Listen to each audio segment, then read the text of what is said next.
Hello everyone and welcome back to CJack. I hope everyone had a great holiday and I want to wish everyone a happy new year. With that being said, did you get a brand new DSLR camera for Christmas?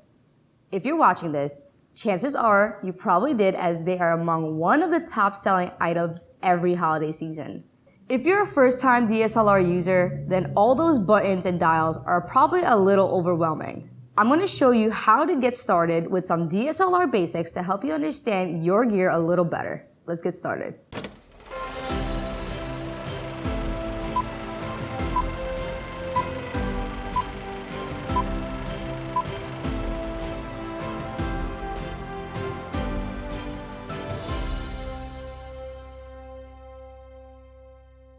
Whether you have a Canon, Nikon, Sony, or any other brand camera, all of them have the same settings you can change. It's just the menus and interface that varies between the manufacturers of each camera. I am a Canon shooter, so I'll be showing you the settings with my Canon camera. But keep in mind, if you have a different brand of camera, you have the same buttons, they might just be in a different spot. All the settings should be represented with the same symbols and letters. Once you take your camera out of the box, your top dial, or more specifically known as the mode dial, is most likely going to be set on auto, which is typically represented with an A inside the box for Canon or an auto symbol for Nikon and Sony. This is the full automatic mode, which basically lets your camera decide all your photo settings when taking a photo. The camera decides what it thinks is a perfect exposure and does its best to figure out what type of photo you're taking to apply the best settings and capture that photo. Some cameras have a second auto function, which is a auto with no flash. This is usually represented with a flash symbol and a cross-out line through it. In my experience, full auto will always fire with a flash. When you don't want that to happen, just switch it into the no flash auto mode. Auto modes are fine if you're taking everyday family photos or vacation photos, but if you need more control on how you want your photos to look, you'll need to get into full manual or semi-auto functions. Let's take a look at some of the semi-auto functions. There are two different semi-auto or semi-manual mode settings. You have your aperture priority, represented with an AV on Canon cameras or a plain A on Nikon or Sony cameras. The next mode is shutter priority, represented by a TV on Canon cameras or an S on Nikon and Sony cameras. After that, we have our program mode, which is represented by a P on all cameras. Program mode is very similar to an auto mode. The last mode is full manual, which is represented by M on all cameras. Full manual gives you complete control of all your camera's functions and settings. Most entry-level cameras will have an additional modes, which may include portrait, landscape, macro, sports, and night modes. When in doubt, there is no shame in switching your camera into one of those modes because the ultimate goal is to capture the moment. It's always better to prioritize capturing the moment rather than messing up the settings and getting a blurry photo. The last mode you might see is a bulb mode, which is represented with a B on older cameras. In newer cameras, bulb mode is hidden in the camera's menu settings. Bulb mode lets you keep the shutter open for longer than 30 seconds if you are doing long exposure photography, and typically used for creative photography like light painting and astrophotography. Now, let's talk about when you would use aperture or shutter priority modes.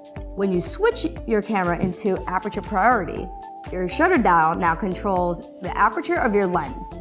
You control the aperture while the camera decides the shutter speed and ISO settings. Now, why would you want to change your aperture?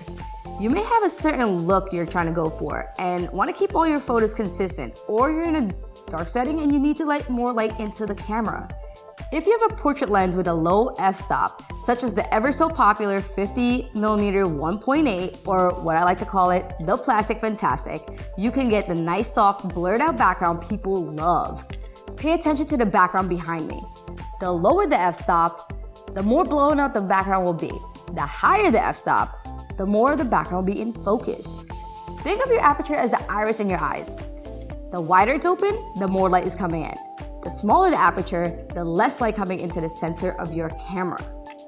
Shutter priority gives you the control of the shutter speed, while the camera determines the aperture and ISO settings. Shutter speed controls the length of time your image or light is hitting your camera sensor to capture the photo. The faster the shutter speed, the easier it is to freeze a subject in motion. Slower shutter speed can create a motion blur or bring in light for long exposure photography. Some may be thinking right now, why not leave the shutter fast all the time? Well, the faster the shutter speed, the less light hits the sensor, and the less light that hits the sensor, the more the camera will have to compensate to get the proper exposure. This means your camera will have to open up the aperture as much as possible and raise the ISO. Raising the ISO adds more noise and grain to your image, and noise can be seen as unpleasant. You'll want to use a shutter speed that is low enough to get a good exposure while freezing the subject. For your everyday family photos, 1/1/60th of a second is a good speed. If you have young children playing sports, 1/250th is okay. When they get a little older and a little faster, then you'll want to go up to 1/500th or even 1/800th and so on. Moving to our manual mode setting will give you the complete control of the shutter speed, aperture, and ISO settings. We'll cover manual modes more in depth as well as talk about the exposure triangle in a future video. For now, let's put our camera into automatic mode and take our first photo. So I'm going to use my 24-105 lens. You always want to take a look at the red dot on your lens. Match the red dot of your lens to the red dot of your body. Make sure it clicks in place. And then what we're gonna do is take our lens cap off, look through the camera viewfinder, and half press your shutter. So I'm gonna turn on my camera, half press my shutter. You should hear a few beeps and see some squares light up to your viewfinder. These beeps and lights will indicate that the camera thinks is a subject and is focusing on that. If your focusing point is correct, then fully press down on your shutter button and take your first photo. You do have the option to use the back screen to compose and take photos. This method is called the live view. Most people learning photography now start with a smartphone, so it makes sense for them to use the live view. However, live view on these particular cameras are not as effective and quick as the viewfinder is. This is because the live view flips the mirror up to expose the camera sensor. This also blocks your camera's autofocus sensor, so the camera needs to rely on the photo sensor to determine if the image is in focus, which can take up to several seconds. And depending on the scene, a lot can happen and you might just miss your perfect shot. Unless you have one of the newer mirrorless cameras, I would recommend sticking with the viewfinder over the live view. This video was just a small snippet to help you understand your new camera. There is a ton of information to learn, and I hope you stay with us for some more technical tutorials as well as practical photography lessons and tips.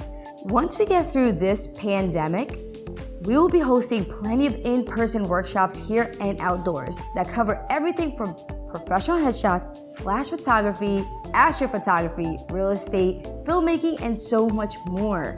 Thank you for joining us, and don't forget to follow us on Facebook, Instagram, and YouTube. All you have to do is search Central Jersey Arts Council to find us. See you next time.